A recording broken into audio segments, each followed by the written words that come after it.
Hello students, next हम देखेंगे example number 11 क्या कह रहा है। An unbiased die is thrown twice. ठीक है भाई, क्या बोला इसने? एक अनबायस्ड डाई आपने थ्रोन करा ट्वाइस। अब आपको पता टोटल सैंपल कितने निकल के आएंगे यहाँ पे? जो टोटल सैंपल निकल के आएंगे 6 की power 2 means 36। Okay, let A be the odd number on the first throw. Okay let A be the event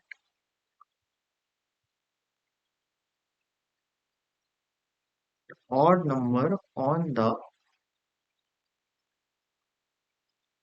first throw. अब आप मुझे बताओ टोटल ए में कितने केसेस बनेंगे। देखो, odd number on the first row, पहले पे ऑड नंबर आना चाहिए। अब ऑड नंबर तो सर 1 2 में भी आएगा। ऑड नंबर तो फर्स्ट रो में 1 2 में ऑड नंबर है, 1 1 में भी आएगा। ठीक है, 1 2 में आएगा, 1 3 में आएगा, 1 4 में आएगा, 1 5 में आएगा, 1 6 में आएगा। फिर 2 1 वाली लाइन नहीं होगी इसके अंदर, क्यों नहीं होगी? क्योंकि वो इवन नंबर है। फिर 3 1 वाली लाइन होगी, 3 2 वाली लाइन होगी, 3 3 वाली लाइन होगी, 3 4 वाली लाइन होगी, 3 5 वाली लाइन होगी और 3 6 वाली लाइन होगी। फिर 3 के बाद 4 नहीं होगा, फिर 5 1 वाली लाइन होगी, 5 2 वाली लाइन होगी, 5 3 वाली लाइन होगी, 5 4 वाली लाइन होगी, 5 5 वाली लाइन होगी और 5 6 वाली लाइन होगी। ठीक है सर, ये समझ में आ गई बात। बी वाला केस सुनो, क्या कह रहा है बी वाले केस के लिए? ये बी वाले केस में ये कह रहा है भैया आपको odd number on the second throw. Second throw पे ऑड आना चाहिए। कि मतलब फर्स्ट केस से मतलब नहीं है, इस बार सेकंड वाले केस से मतलब है मुझे। तो सेकंड वाले केस में सर 1 1 में भी आ रहा है मेरे पास। ठीक है, अब 1 2 का देखोगे सर 1 2 नहीं आ रहा मेरे पास, 1 3 में आ रहा है। फिर 1 4 का देखोगे आप 1 5 में आ रहा है। फिर 1 6 का नहीं देखोगे। ठीक है सर, अब इसमें देखो अगला वाला कौन सा होता है आपके पास? 2 1 होता है नहीं होता? क्या होता है आपके पास? 2 1 वाली लाइन होती है।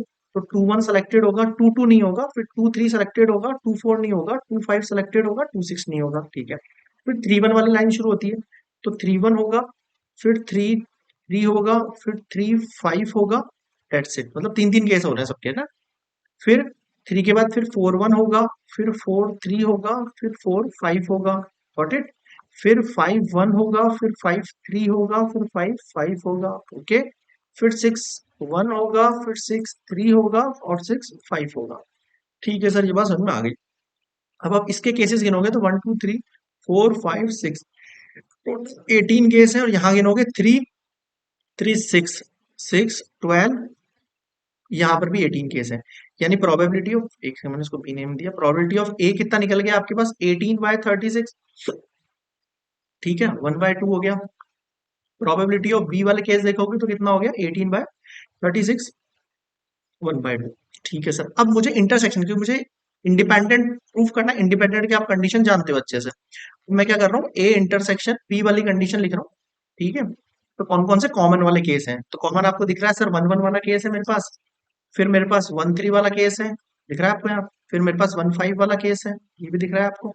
फिर मेरे पास 2 वाली तो लाइन आएगी नहीं पूरी, फिर 3 1 वाला केस होगा मेरे पास। ठीक है, ये रहा। फिर मेरे पास 3 3 वाला केस होगा, जो कि ये रहा। फिर 3 5 वाला केस भी होगा।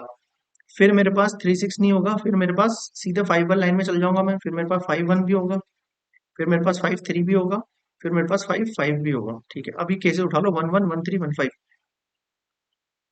1 1 1 5 1 5 1 3।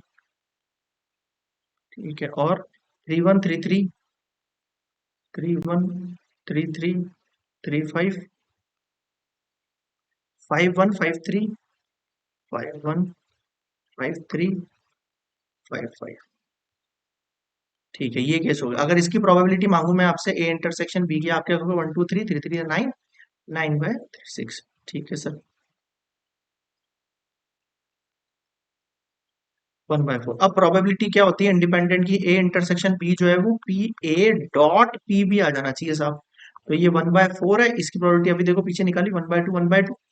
तो यहाँ भी 1/2, यहाँ भी 1/2, यानी कि 1/4 equals to 1/4, L H S equals to R H S. क्या कहेंगे हम? कहेंगे hence events A and B are independent. बताओ समझ में आया क्या? हाँ सर आ गया। ये हुआ कंप्लीट आपका एग्जाम्पल नंबर 11।